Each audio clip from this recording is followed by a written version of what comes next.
In 1954, then Soviet leader Nikita Khrushchev decided that Crimea, a peninsula in the Black Sea, should be part of the Ukrainian Soviet Socialist Republic instead of the Russian one. And so it was transferred. And so it stayed Ukrainian territory even after the breakup of the Soviet Union. But in 2014, Russia took it back with force. Today, many have suggested that Russia will never let it go and Ukraine can never get it back. My next guest begs to differ. Retired General Ben Hodges, the former commanding general of U.S. Army Europe, wrote about his view in a recent piece in The Economist. He joins me now. Welcome, General Hodges. Let me first ask you what you make of the state of play right now, given that we've been hearing all this talk about the Germans giving tanks, the Americans giving Abrams tanks. What is happening on the ground with? Well, it's important that the United States and Germany and UK and others are finally delivering this sort of capability that would give Ukraine overwhelming combat power for an armored thrust that would be an important part of the next counteroffensive. My only regret is that it's taken so long, and it's still going to be months before the American contribution, the Abrams tanks specifically, can be part of this. Is there a big Russian advance being planned from what you can tell on the ground? It does seem like there's a bit of a stalemate right now. What's going on as you see it? I would not call it a stalemate, because a stalemate implies that both sides are doing everything they can and you just can't move either way. I would say actually right now we are in this phase of the war where both sides are preparing for the next mobile phase of the war. The Russians, of course, have talked a lot about the next round of mobilization. You hear even the Ukrainians talk about there might be 500,000 Russian soldiers that are being mobilized. I'm very skeptical about those numbers.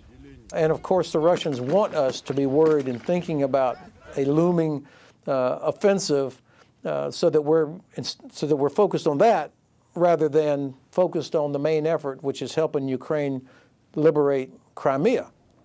So tell us why you think, just first strategically, this is the right thing to do, because a lot of people say, look, this was Russian until Khrushchev gave it in 1954, that this would be Putin's red line, that this would be the one thing, it is 95% Russian speaking. This is the one area that Ukraine should not go into. You on the contrary, say very much it is the place that Ukraine should stage an invasion.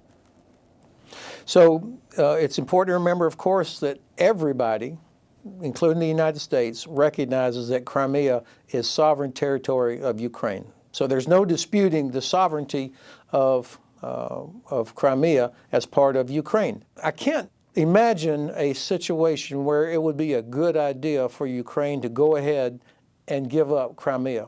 Crimea is the decisive part of this war. Ukraine will never be stable or safe or secure as long as Russian forces still occupy Crimea. And they'll never be able to rebuild their economy as long as the Russian fleet is there sailing out of Sevastopol, interdicting traffic coming in and out of Odessa. So in terms of what's decisive, how can we press Ukraine to go ahead and give up Crimea? Okay, so now explain to us why it's doable militarily. I mean, Russia is a much bigger country. This is a matter of pride for them. They're much bigger economy, defense budget, and yet you say this is doable. Yeah. So I'm not so sure that it's a matter of pride for all Russians. You'll remember 500,000 Russians left the country last year rather than be mobilized.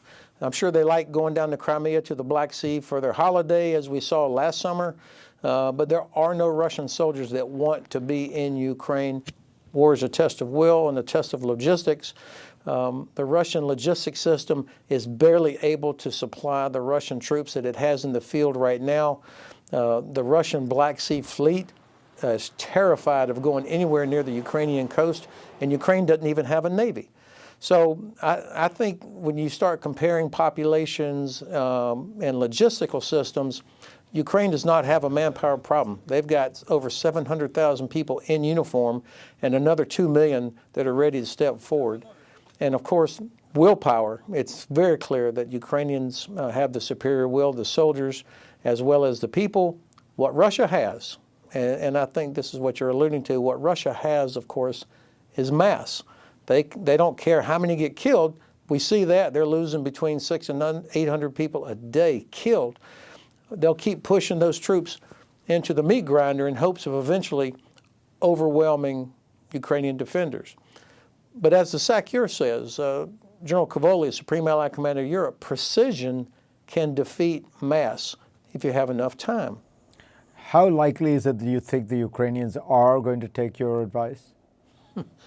Well, one thing I'm sure of is that they are absolutely going to keep fighting to get back Crimea, because they know they will never be safe or secure, and they know they'll never be able to rebuild their economy. And they also know, based on the history of the last 30 years, that Russia will never live up to any agreement, but the Russians will wait for us to lose interest, as we did after the invasion of Georgia back in 2008. So I think this is why Ukraine realizes this year this needs to happen now. And it's got to be very frustrating for them when they hear the Joint Staff or the Pentagon or the administration talk about, oh, it's going to be very hard. I don't think they can defeat them this year. And then that's used as the reason not to provide capabilities that would help them win this year. So kind of a self-fulfilling prophecy. And I think this is a manifestation of the fact that the administration just cannot bring themselves to say they want Ukraine to actually win. Instead, we talk about we want them to be successful, or we don't want them to lose. And that's why we stop short of providing what's needed.